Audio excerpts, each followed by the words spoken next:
दोस्तों वैसे तो आज मैं आपको कॉमेडियन असरानी साहब और जगदीप साहब से जुड़े कुछ किस्से बताने, कुछ बातें बताने के लिए वीडियो बना रहा हूं, लेकिन जब उन दोनों को शोले फिल्म से हटा दिया गया था, लेकिन उससे पहले मुझे धर्मेंद्र और प्रेम चोपड़ा साहब का एक किस्सा याद आ रहा है जब धर्मेंद्र ने प्रेम चोपड़ा साहब की चालाकी पकड़ ली थी। तो सबसे पहले वो किस्सा आपको सुनाऊंगा, फिर उसके बाद आपको शोले फिल्म के किस्से बताऊंगा। तो चलिए शुरू करते हैं। साल 1974 की फिल्म पॉकेट मार की शूटिंग चल रही थी। उस सीन में धर्मेंद्र को जीप के पीछे बांधकर घसीटा जाना था, लेकिन प्रेम चोपड़ा साहब वो सीन फिल्माने के लिए राजी नहीं थे। वो किसी भी कीमत पर धर्मेंद्र को वो सीन नहीं फिल्माने देना चाहते थे, लेकिन धर्मेंद्र पहले से ही प्रेम चोपड़ा की चालाकी को भांप चुके थे, तो धर्मेंद्र वो सीन फिल्माने के लिए बजिद थे। किस्सा बहुत मजेदार है, जरा गौर से सुनिए।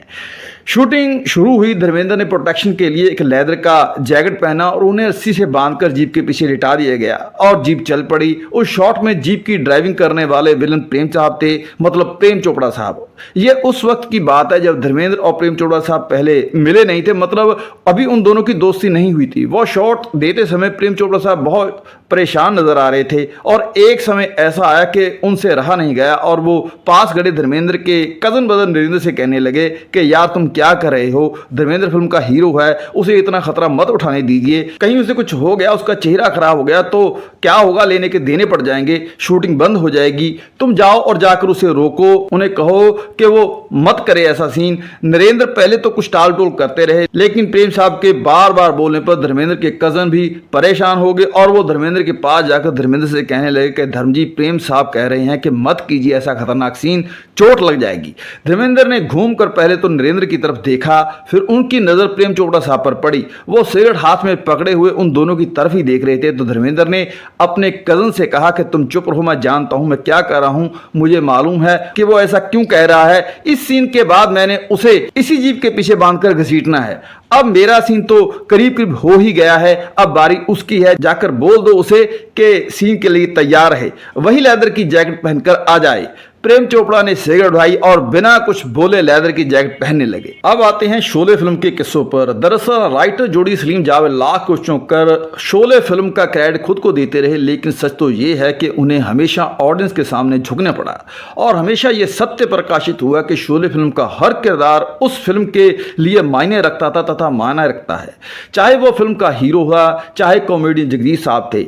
एक ऐसा ही किस्सा शोले फिल्म के साथ भी जुड़ा हुआ है जब प्रॉफिट बढ़ाने के चक्कर में राइटर जोड़ी ने जगदीश साहब का सूरमा भोपाली और असरानी साहब का अंग्रेजों के जमाने के जेलर के किरदार की बड़ी चला दी थी और उन्हें फिल्म से कट कर दिया था, लेकिन ऑडियंस ने राइटर जोड़ी को जगदीश साहब और असरानी साहब के रोल के लिए नाको चने चबा दिए थे और उन्हें दोबारा दोनों के किरदारों को फिल्म में फिर से लेना पड़ा था। दरअसल शायद आपको पता होगा कि शोले फिल्म जो पहले बनाई गई थी उसकी लंबाई बहुत ज्यादा थी, करीब 4 घंटे की फिल्म थी शोले, लेकिन काट छांट करके इसे 3 घंटे 20 मिनट कर दिया गया था। लेकिन अभी भी सब कुछ ठीक नहीं था, क्योंकि उस दौर में थिएटर्स 3-3 घंटे के 4 शो चलते थे, मतलब 9 से 12, 12 से 3, 3 से 9 और 9 से रात के 12 बजे तक। अब फिल्म 3 घंटे 20 मिनट की थी, जिसकी वजह से सब कुछ गड़बड़ हो रहा था, मतलब रात का शो इस बात से प्रभावित हो रहा था, तो इसकी वजह से डिस्ट्रीब्यूटर्स को बहुत नुकसान हो रहा था। तो अब सलीम जावेद ने फिर उंगली कर दी। उन्होंने सिप्पी साहब से कहा कि नो प्रॉब्लम, हम शोले फिल्म में कॉमेडी सेक्शन को काट सकते हैं, मतलब असरानी और जगदीश साहब के सूरमा भोपाली किरदार पर कैंची चला सकते हैं। राइटर जोड़ी का सुझाव सभी को सही लगा और बिना समय गवाए शोले फिल्म से दोनों कॉमेडी कलाकारों के रोल कट करके फिल्म को दोबारा रिलीज कर दिया गया। शो की टाइम तो सही हो गई, लेकिन पब्लिक नाराज हो, क्योंकि लोग रिपीट करके फिल्म देख रहे थे। तो लोगों ने इस बात पर घोर रिएक्शन दिया और मेकरों से पूछा कि फिल्म में जगदीप और असरानी के रोल कहां गए।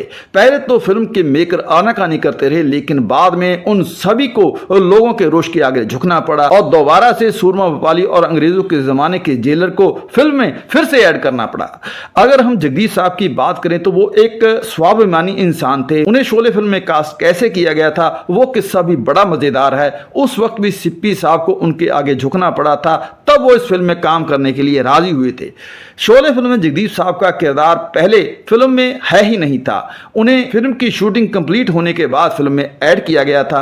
अगर अक्सर लोग जगदीश साहब को देखते हैं तो वो एक नॉर्मल से इंसान लगते हैं, लेकिन जब उन्हें शोले फिल्म के लिए अप्रोच करी गई थी तो वो पहले उन्होंने शोले फिल्म में सूरबा भोपाली किरदार निभाने से साफ साफ मना कर दिया था। दरअसल उनके मना करने के भी 3 वाजिब कारण थे। एक तो पहले से ही फिल्म की शूटिंग कंप्लीट हो चुकी थी, दूसरा शोले फिल्म में असरानी को किरदार देने से पहले उन्हें अप्रोच नहीं किया गया था, तीसरा सबसे बड़ा कारण ये था कि वो सिप्पी साहब से नाराज चल रहे थे, क्योंकि सिप्पी साहब ने उन्हें पिछली फिल्म ब्रह्मचारी के लिए पूरे पैसे ही नहीं दिए थे, तो इसलिए उनका फिल्म में काम करने से इनकार करना भी वाजिब था। खैर, काफ़ी मिन्नतों के बाद जगदीश साहब शोले फिल्म में वो छोटा सा किरदार निभाने के लिए इस शर्त पर राजी हो गए थे कि उन्हें मार्केट वैल्यू के हिसाब से उन्हें पूरी फिल्म का पूरा पैसा दे दिया जाए। इस तरह उन्होंने अपनी सारी शर्तें मनवाने के बाद शोले फिल्म में काम करना मंजूर किया था। और दूसरा कॉमेडी कलाकार थे गोवर्धन असरानी, जिन्हें आप आज असरानी के नाम से भी जानते हैं, जिन्हें फिल्मों में कामयाब होने के लिए न जाने कितने पापड़ बेले थे, लेकिन असरानी साहब लाइमलाइट में तब आए थे जब उन्होंने शोले फिल्म में अंग्रेजों के ज़माने के जेलर का किरदार निभाया था।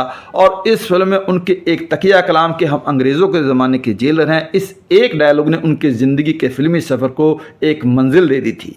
दरअसल जब यह किरदार असरानी को ऑफर किया गया था तो जावेद अख्तर ने उन्हें इस किरदार को एडोल्फ हिटलर और चार्ली चैपलिन के हाव भाव को मिक्स करके प्ले करने का आइडिया दिया था। असरानी साहब ने एक बार कहा था कि जब हम लोग थिएटर में प्रैक्टिस करते हैं तो तब वहां पर हम सब लोगों को हिटलर के वॉइस रिकॉर्डिंग टेप्स दी जाती हैं, क्योंकि हिटलर के बात करने का लहजा ही किसी के जान तक देने के लिए प्रभावित कर लेता है। जावेद अख्तर ने असरानी को हिटलर पर लिखी हुई एक किताब भी दी थी, जिसमें हिटलर के दूसरे विश्व युद्ध के दौरान ली गई कुछ तस्वीरें भी थी। वॉइस रिकॉर्डिंग और कुछ तस्वीरों की मदद से ही असरानी इस रोल में, इस किरदार में कॉमेडी का जबरदस्त तड़का लगाने में कामयाब हो सके थे। तो दोस्तों, आज के लिए इतना ही। और किस्से कहानियां सुनने के लिए चैनल को सब्सक्राइब करके बेल आइकन को दबा दें ताकि आपको नोटिफिकेशन मिलते रहे। धन्यवाद।